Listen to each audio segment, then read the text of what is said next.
McKinney. This is According to Callus. Today's episode is 259, airing on September the 12th. I'm going to entitle it, Have We Forgotten? 9/12. Okay, so let me just say, I was a little melancholy yesterday. I feel like I covered the same territory every 9/11. Every time we come to an anniversary. This time it's 21 years. But this is the day after. And some of you may remember back 21 years ago, a radio host got inspired by what happened on 9/12. Now, I don't think we saw the true fruition of that for several years, but he was inspired by the events of 9/12. That was, people put aside political boundaries. They put aside, let's call it parochial boundaries, right? You know, Catholic, Protestant, whatever. That's all got put aside. We have a large task in front of us. We need to agree that we're working together to put this to an end. And we, the people, we came together and we did the work, and we put aside what some would call petty differences. I don't think that all those differences are petty, but they focused on the greater good or the more important task at hand, or the overarching theme of the day was this has to be dealt with before we can go forward. And I concur. Those things do still need to be dealt with. But in the 21 years that have gone by, we essentially wasted 20 years in Afghanistan. We have nothing to show for it. We have a lot of dead bodies, a lot of maimed soldiers, a lot of broken families, a lot of wasted money, and quite frankly, a whole lot of arms that we left for the Taliban, or what other successive or successor leadership was in that area where we left those things. Now, it'd be very tempting to leave that all on the shoulders of Brandon. I was trying to think of what I want to refer to him as. The resident in chief, he was the caretaker. He saw the bungled retreat. Now, I am just barely old enough to remember the last time that we left a country that, in my opinion, we really had no business going into in the first place. But we were there for a long time, and within a few years of leaving, everything that we sought to accomplish had been undone. Everything that we said we were there for had ended. Although in that previous time frame, which would be 1972 to 1975, there really wasn't any coming together. There wasn't any national fervor that we can do better. And I am familiar with the pitfalls of using that phrase, we can do better. But the idea is that in the aftermath of 9/11, 9/12 going forward, we put aside those things to take care of our fellow man, to take care of those needs. And the talk show host, when he was so inspired and reverberated, if you will, off of that vibe, he built upon that, and he launched some groups called 9/12 groups, and a lot of those actually morphed into becoming the Tea Party, whereupon we're going to put aside a lot of these issues, and we're going to just focus on 5 things. We're going to come up with these 5 principles that we want to see played out. Now, those Tea Party groups, some were co-opted by establishment Republicans, some fizzled out, some were wildly successful, some are still around in one shape or form, and still trying to do the good work. Now, sadly, the primary purpose, right? We're going to focus on these 5 issues. We're going to focus on the things that we pretty much all agree upon got sidelined. Indeed, after a few years, and it became more important to support our troops. It maybe became more important to back the blue, to, I don't know, make heroes out of teachers, to revere first responders, which I've often referred to more accurately as the second responders. And I don't begrudge any of that on the face of it. But that's also called mission creep. And that's exactly what we saw play out both in Iran, talk about a Freudian slip there, Iraq and Afghanistan. We used those two invasions to pin down Iran. We used those as a launch board to get involved in Syria, to support Israel, to foment insurrection and new governments as part of the Arab Spring. And how did that work out for us? Well, you're taking a group of people that live in an insulated, isolated world on the Potomac and expecting them to be able to know what's best for another country halfway around the world that, quite frankly, in many ways isn't ready for any form of republic, be it democracy or straight up republic or some variation in between. They are not even removed from tribal leadership. Now, in fairness, that appears to work for them. Now, there are a lot of icky things involved with that government, the tribal leadership, that a lot of Westerners don't like. But they don't really care what we think. They don't really care about our concerns. They are going to work on and focus on what has worked for millennia for them. And it's a little bit of hubris to think that our country or the Western world can step in to a society as, let's say, traditional as most of these mountainous countries around that area are, and remake it into a model of a Western society. Now you can say, well, they just didn't have the industrial capabilities to do that. Or, well, they didn't have the infrastructure they needed. Or, well, they didn't have the educational programs that they needed. Or there's just religious problems there. All that may be true. But I suggest to you, only a very small minority of those people that were in those countries were in the slightest bit interested in having a Western way of living. Most of them were quite content to go back to doing what they were doing in 2000, the year 2000. They were quite content. Now, were there some bad actors there? Yeah, probably. Were those bad actors there at the behest or the invitation of the ruling faction of the government? Probably. Do you think that the government really cared what they were doing as long as they got paid? Probably not.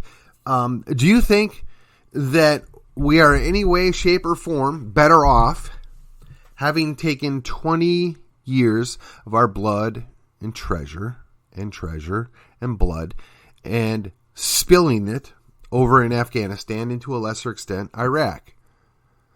Have we changed anything to where it was worthwhile? Now, I'm going to ask you all to divorce yourself from the idea that this is this is criticism of the individual soldiers, Marines, airmen, and sailors. Not at all. Most of them went there buying the same propaganda that, quite frankly, I did for about 10 years. We're going there to remake their world, to give them a better world, to bring the Western democracy to them, and we're going to improve their standard of living and give them a better chance in modern society. And, to be true, on the micro level, a lot of good things were done for individuals. A lot of good things were even done for small communities. And quite frankly, a lot of these sailors, soldiers, Marines, airmen saw this. They were involved in this. And they believed that what they were doing was a good thing. And some of them even bought into the more esoteric democracy, or democratization, if you will, idea.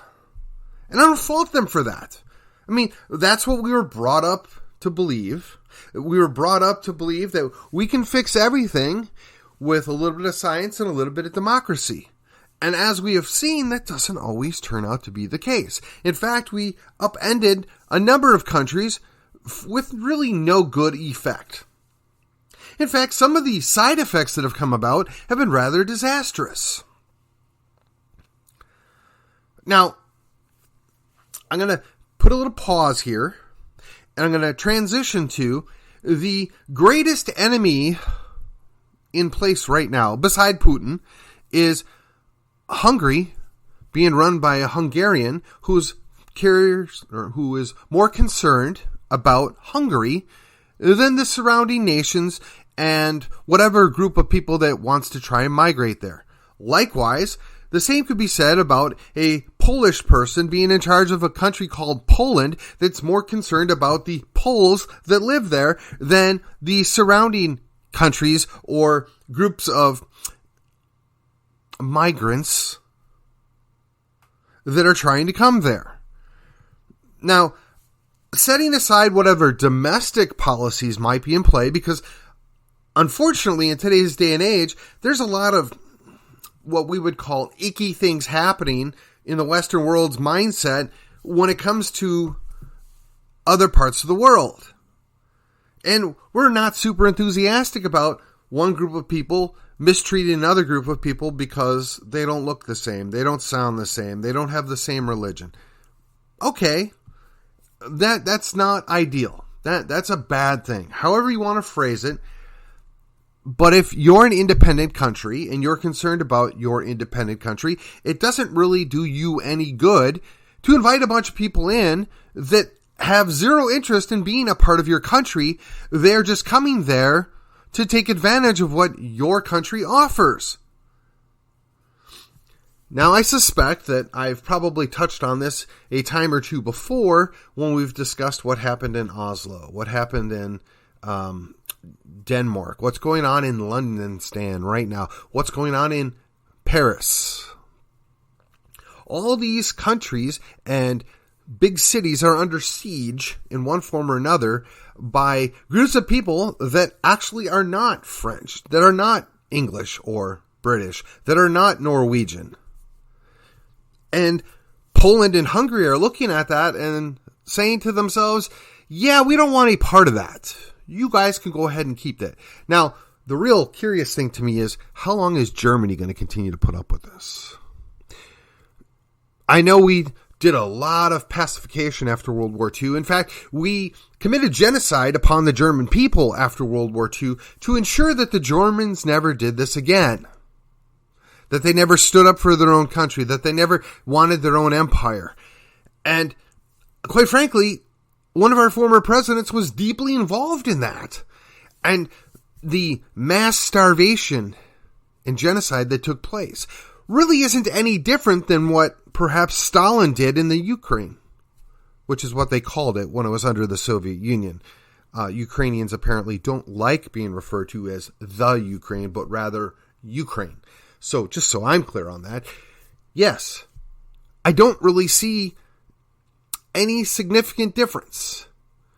We had completely defeated the Nazi state, but that wasn't enough.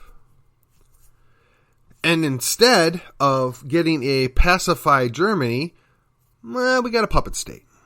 And that puppet state is largely run by the Eastern European former Stasi people in a quirk of events. One wonders how that was able to happen and nobody noticed it. But alas, at this time, Germany doesn't, when I say Germany, I mean the leadership or the government of Germany doesn't seem awfully interested in, preserving Germany or protecting Germans.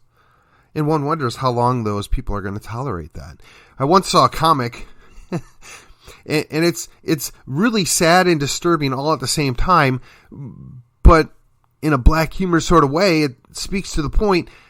it shows a man at the top of a stairwell going into the cellar, and that's the background. And in the foreground is a dusty uniform with German army accoutrements. If I remember correctly, the caption read something along the lines of, how much longer before they dust those off? That should be a very scary thought. I mean, if you're French, you're Belgian, I mean, even to a lesser extent, Swiss at this point, you got to wonder, is that really what you want? Do you really want to recreate the monster that came out of Germany? I mean, if you're Austria or Hungary or Serbia or any of those other states directly south and to the southeast, actually, in particular, do you really want to see that happen? And I got to wonder if the Poles are maybe secretly wishing that some nationalists would take charge so they'd have some backup. And that should be scary. That should be disturbing to you that that's what their recourse is.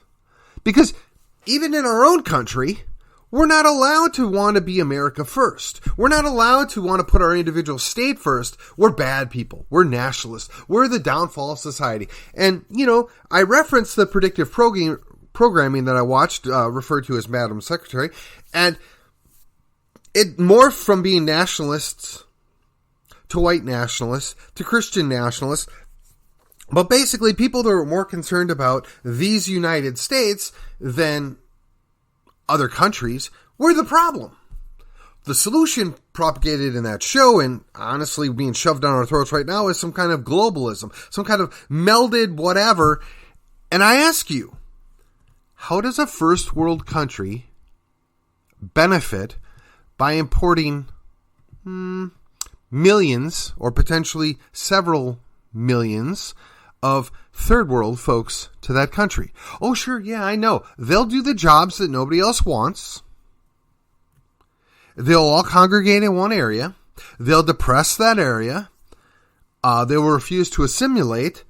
And they will basically import everything along with them that they allegedly fled from in the third world. If you don't believe me, look at some of those cities I previously mentioned, or go visit Dearborn, perhaps chunks of New York, Philadelphia, Los Angeles. And this is not a blanket fair statement, I understand. It is merely a confluence of things that have occurred.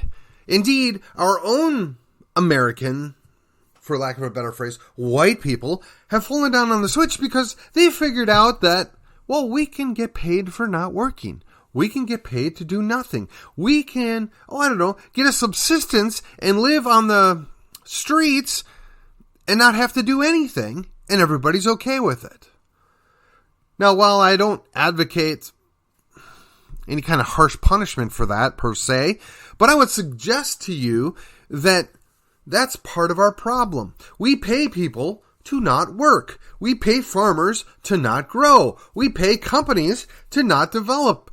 And we wonder, how did we get in this situation? Well, some would say it was by design. Some would say that this is what the long-term goal of our globalist masters is to make us all subservient, to make us all lemmings, worthless, not capable of taking care of ourselves. And that can be true, but it really doesn't matter. The fact of the matter is a good number of our own population have willingly walked over the edge of the cliff into the abyss. And I got to ask myself, how is this a good thing? Where are our leaders? Let's go back to the previous heroes that I mentioned. So you've got the former military now, because it's been 21 years since we started operations over in Afghanistan, and I guess in Iraq as well. And a good number of those people have either gotten out because they were hurt, or they've retired, or quite frankly, they just had enough. Those people are now painted as the villains. Those people are now painted as potential domestic terrorists. When in fact, I would suggest to you that those are some of the best people, albeit some of them are hurt and damaged psychologically and emotionally, but they are some of the best people we have in our country, and we treat them like pariahs. And when I say we, I mean our government. Our government on our behalf has done this. In fact, we coddle and protect people that could barely take care of themselves. Whereas they were just, forced to learn how to take care of themselves, they wouldn't be in that position. If they were forced to interact with people that were living in the sandbox, perhaps they would man up or woman up or cowboy up or whatever your favorite terminology is, grow a spine. And they would adapt.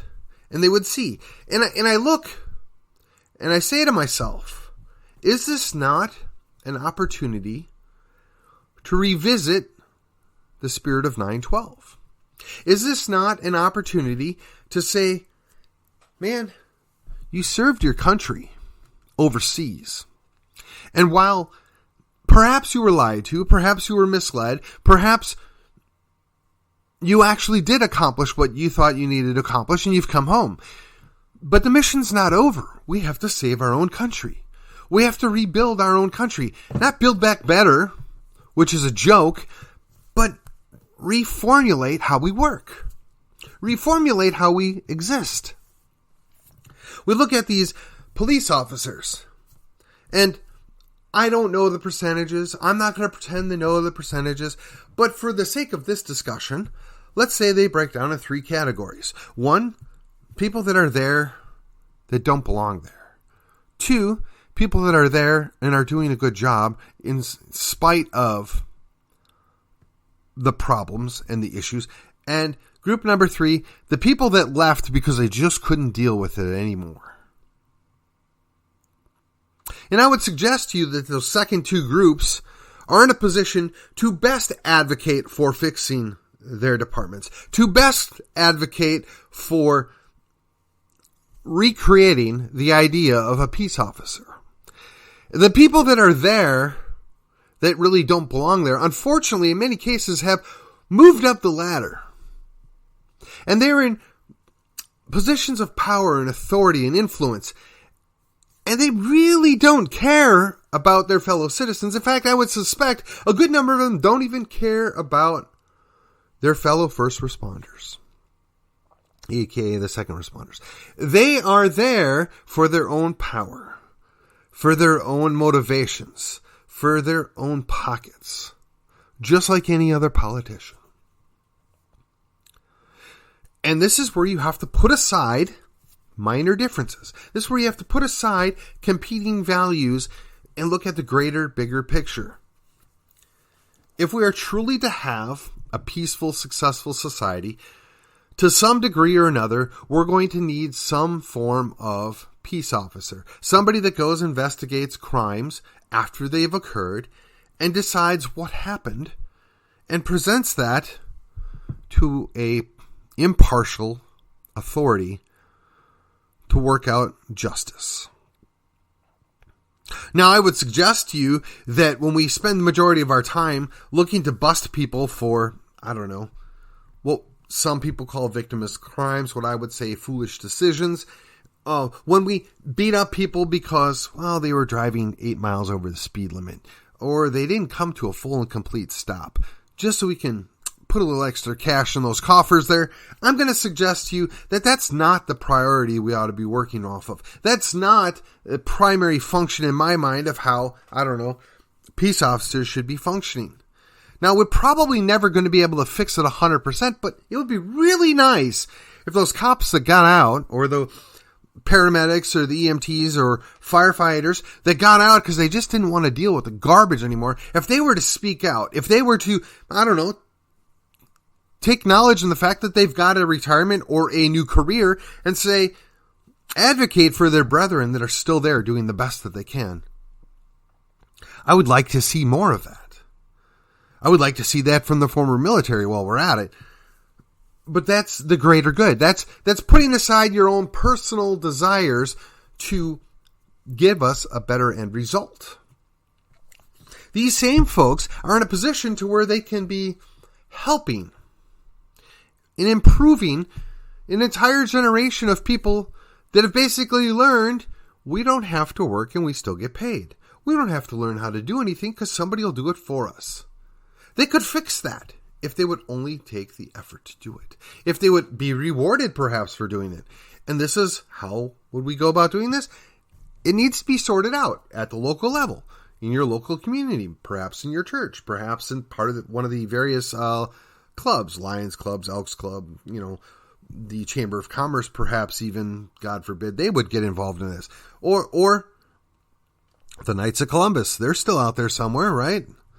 I think the International Order of Foresters might even still be around. These are all organizations that could be deeply involved in what's going on. Perhaps a VFW.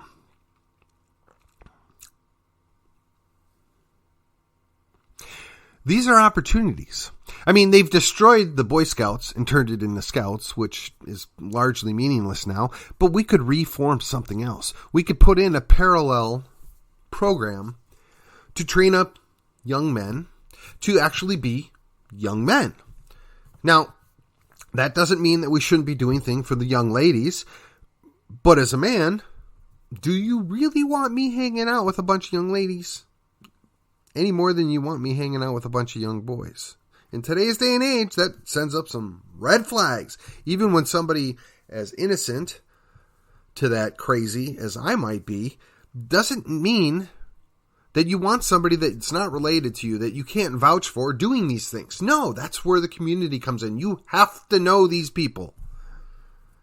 I mean, even in the churches, we don't always catch the slime balls that get in there. There's an old statement that where does the criminal go?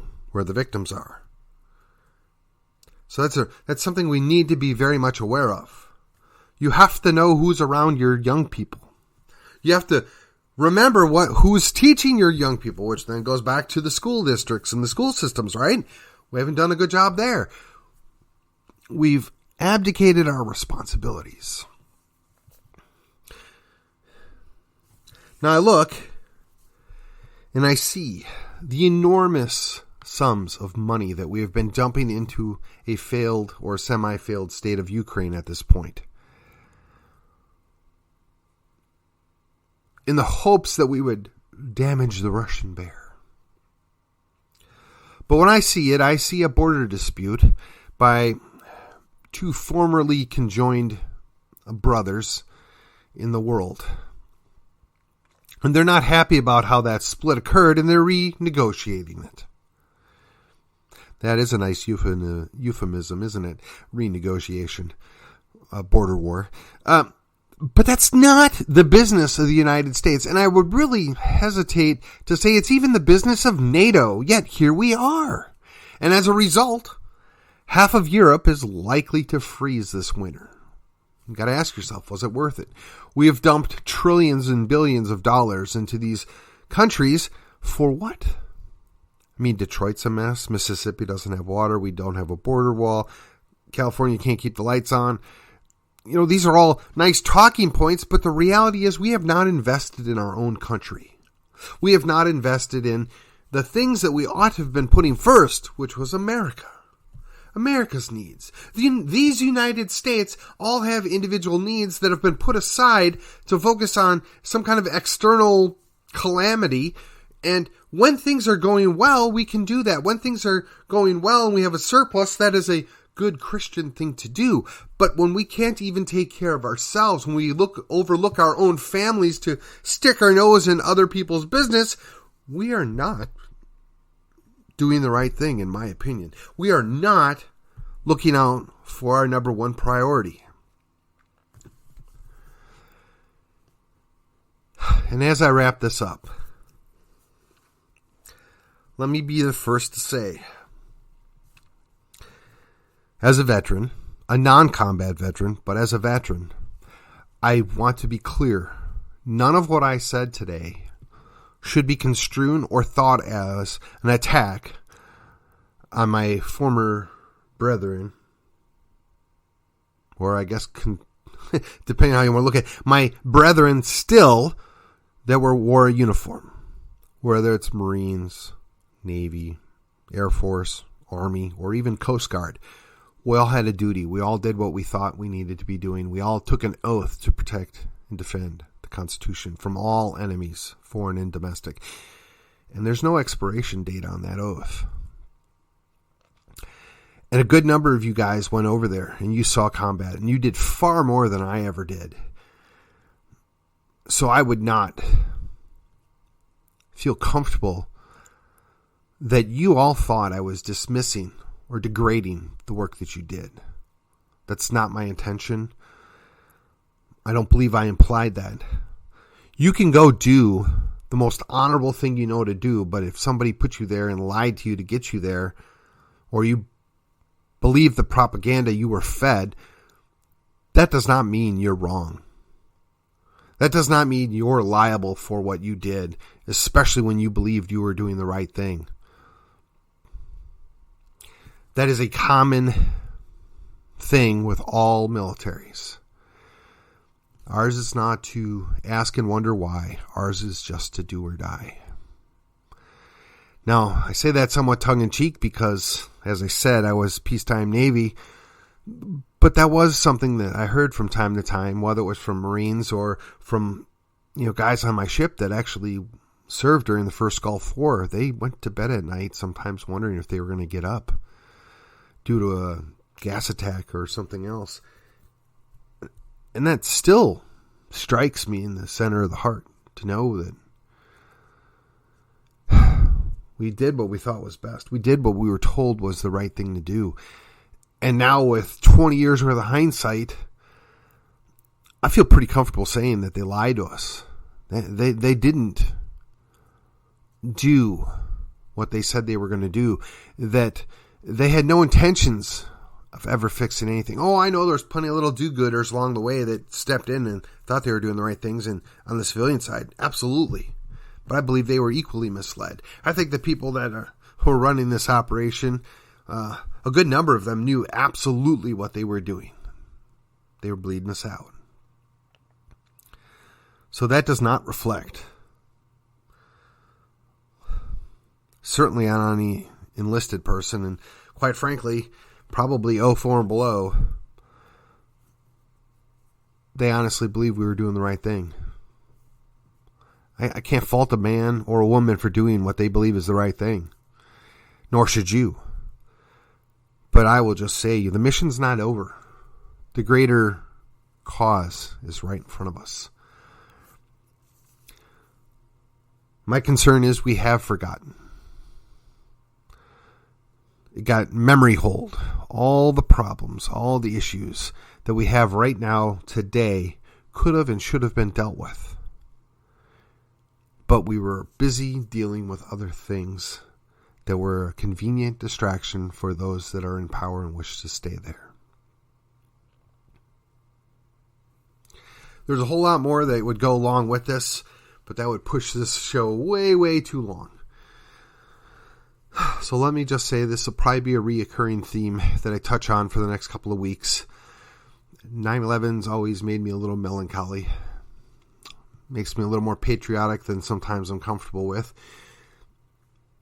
But at the end of the day,